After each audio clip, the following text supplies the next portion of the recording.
saying, man, if the streets ain't talking about you, man, if I can't spin a block and find out about you, man, the people ain't about you, man. That's just what it is, you know?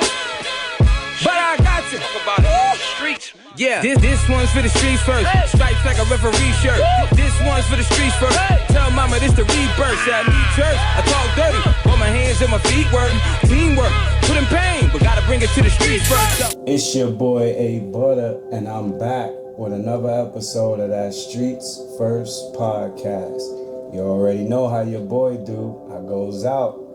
This time I'm in Harlem, the Hope Center, healing on purpose and evolving.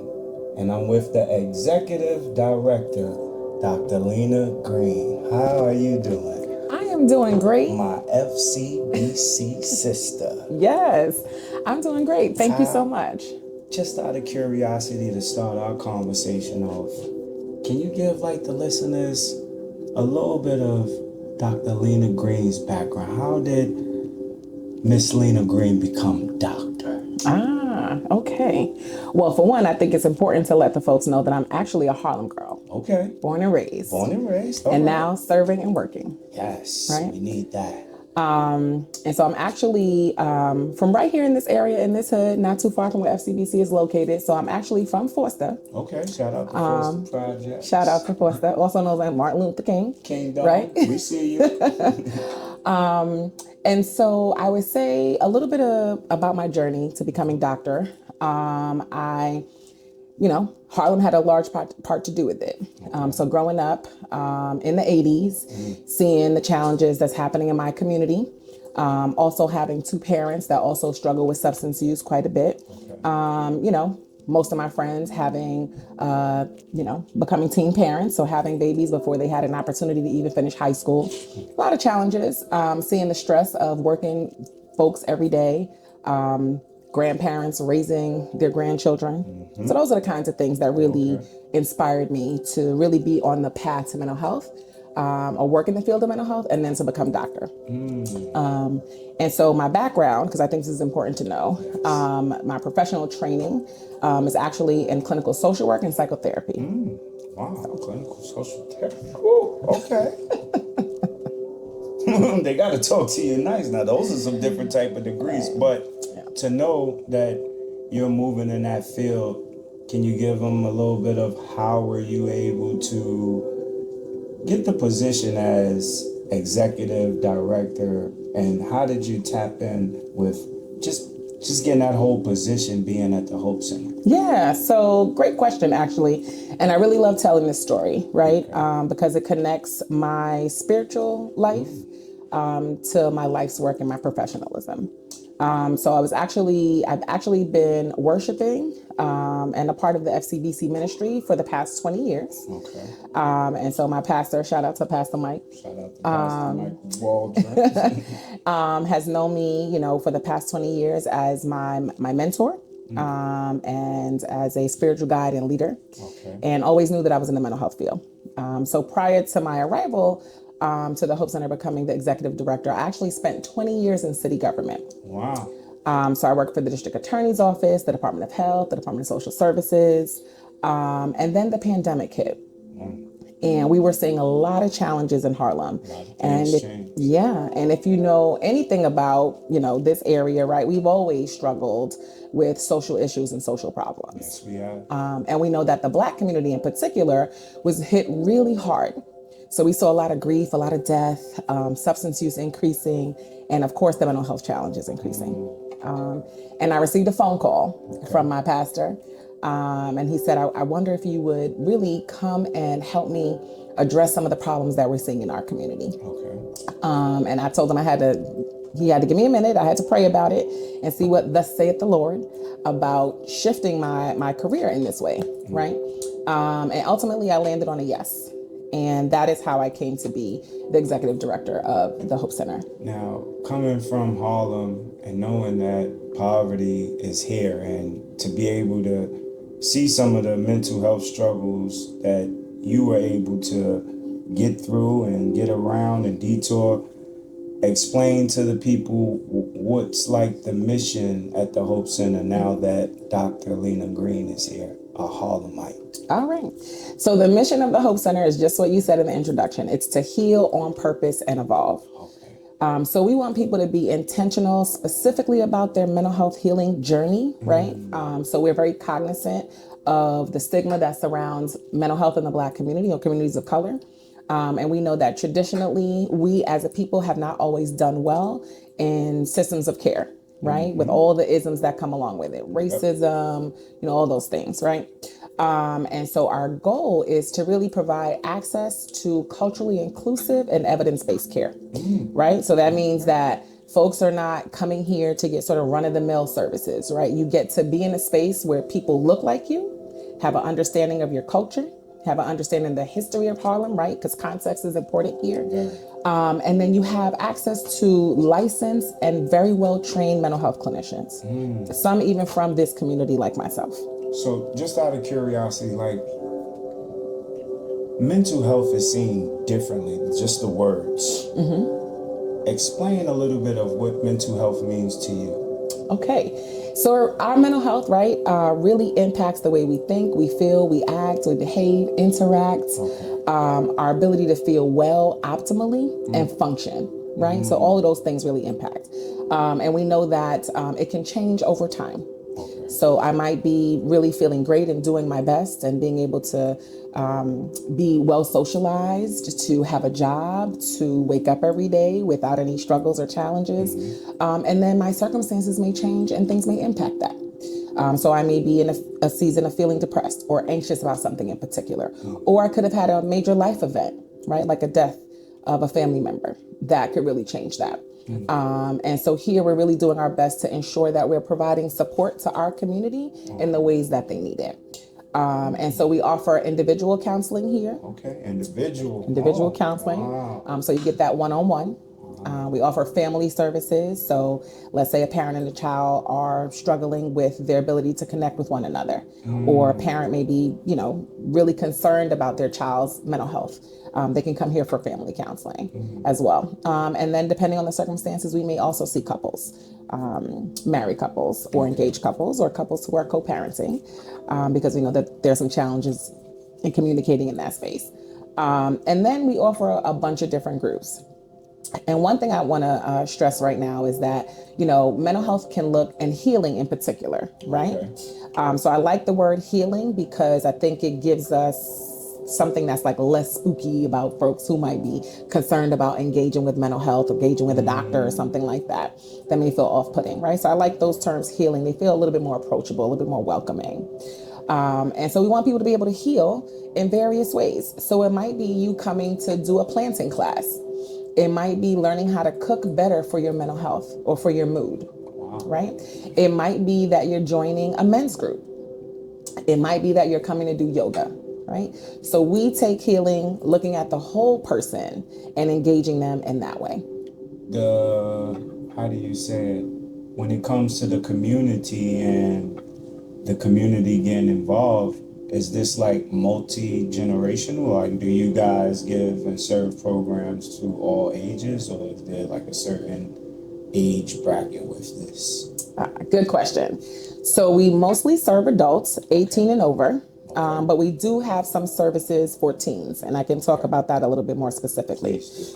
I will want you guys to know this. Yes. The younger generation. Yes. So we serve right now, our population age range is between 12 and 94. Wow. Right. Wow. So we have a large senior population, but we also have a very large teen population. Okay. So going back to what I mentioned earlier about the pandemic. So traditionally we provide services to folks 18 and over, but during the pandemic, I was getting a lot of phone calls from parents who were concerned particularly about suicide. So most folks may not know this, and I'm going to look directly at the camera because this is a really important message.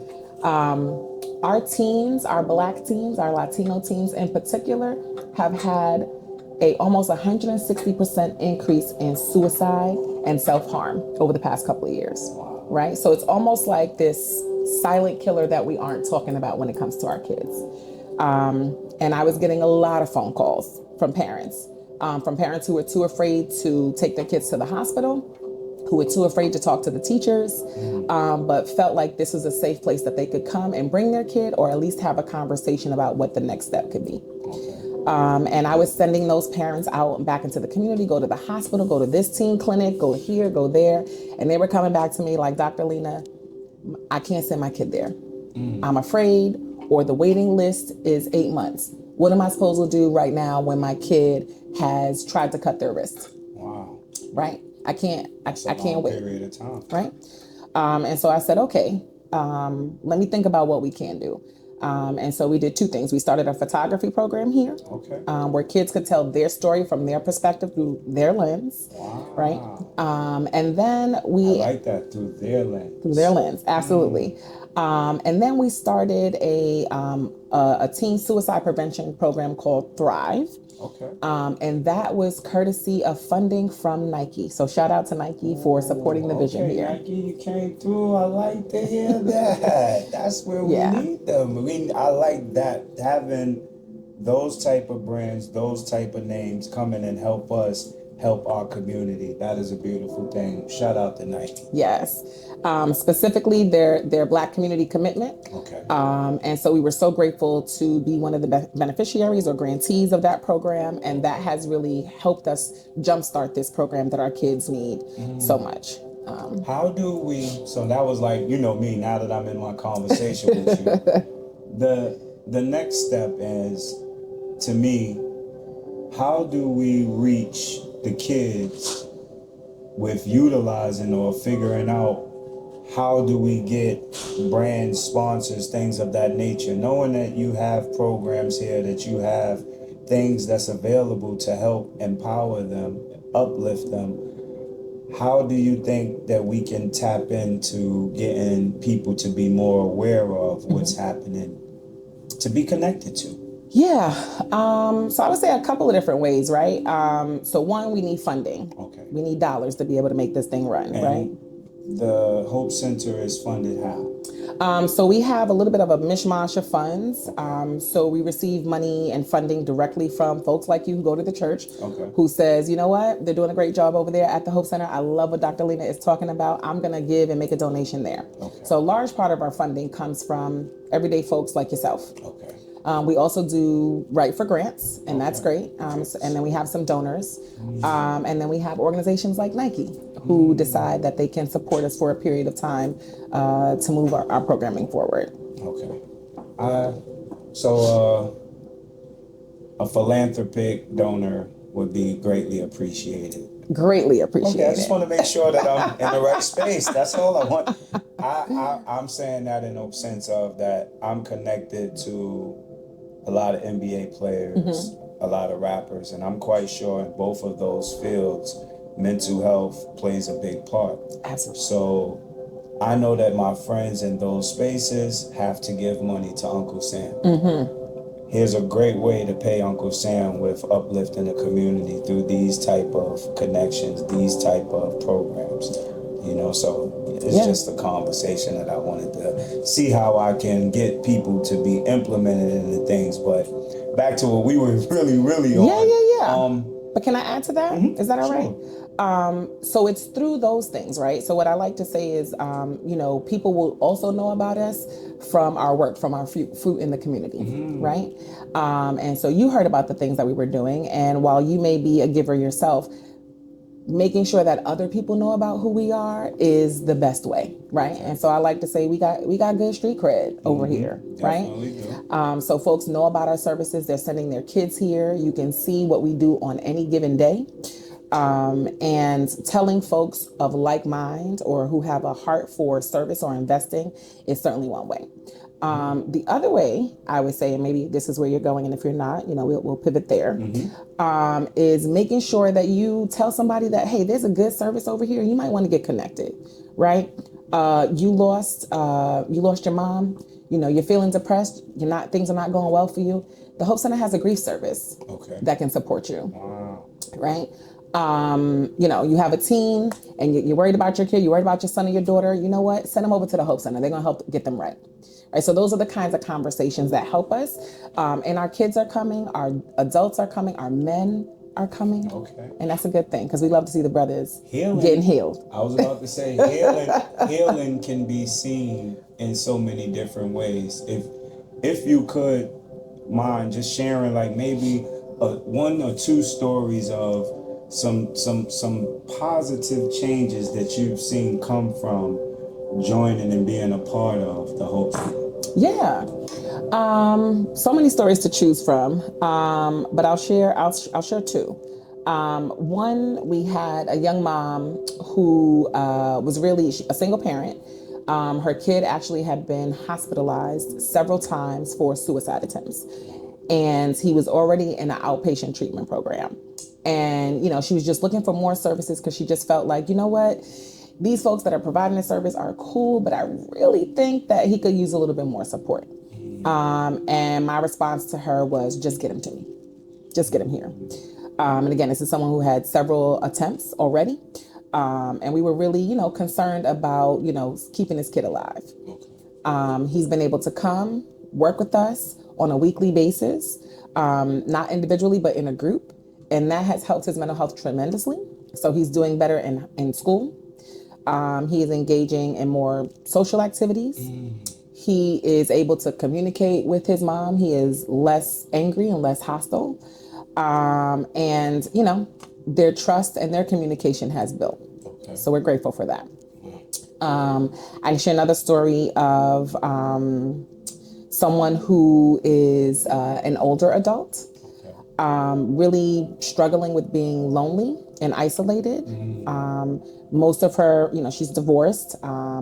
She is, someone who has always had a vibrant life and pretty active in the community, but has found that as she's aging, it's just been a little bit more difficult to make some connections.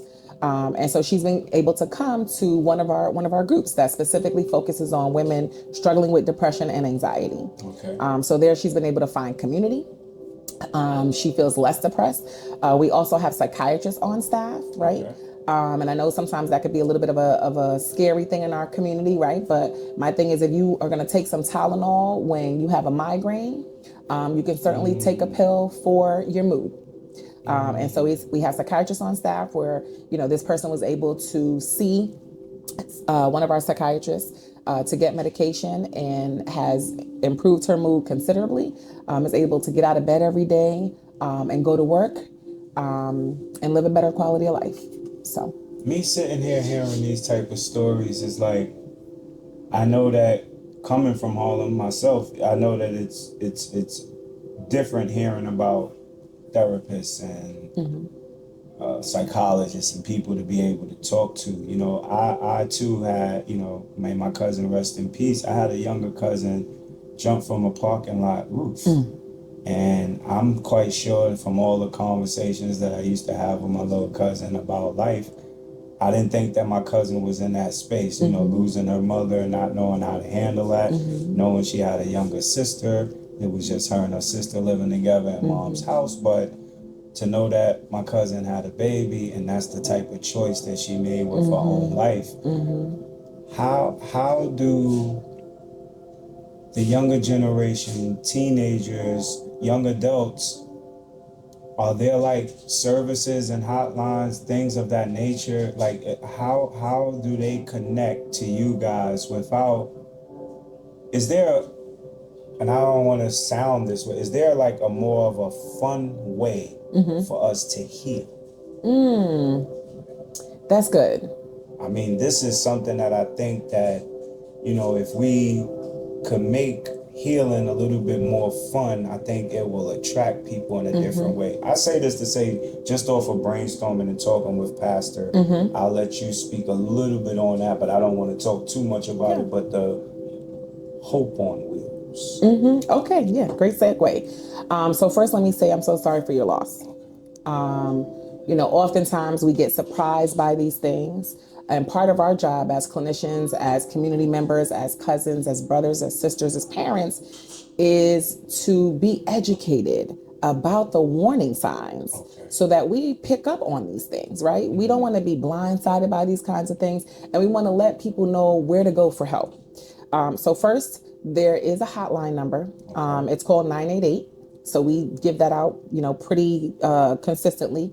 We have stickers. I'll give some to you, at the conclusion of our interview. Wow. We give them to adults, teens, right? Because it may not be for you. It may be for somebody else, right? And so don't be afraid to have the conversation, even if you can't, talk it all the way through. But just say, you know what? Here's a resource that I can pass off to you.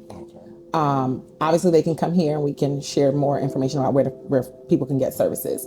But we are looking to do Hope on Wheels, where we're going to just go out into the community. So we're looking to get a mobile van where we'll have therapists and psychiatrists on that mobile van going out to strategic places in Harlem to be parked, and folks know where to come. So we're hoping to do that several days a week. So we might be parked on 125th Street and Lenox Avenue. Wow. And folks know to go, hey, that van over there, we know we can pop in over there and get some services. But more importantly, we're trying to be on the ground, right? So my therapists are not just sitting here in the office, just hanging out. We also have a street team, right? So they will be outside, hopefully, God bless us with this mobile unit, on 125th Street, on the ground, on 116th Street and Lexington Avenue, where we know we see a lot of activity of various kinds, right? That's true. That we can go uptown on 145th Street, park outside, put a table out, and start talking to folks in the community about what we're doing. Shifting the narrative, making sure that people are clear about language and that the resources are available. And I don't know if I said this, but all of our services here are free. Again, free services, all of them. Yes, right? Because when we think about who has access to care and the barriers to care, financial access is one of those things. Okay.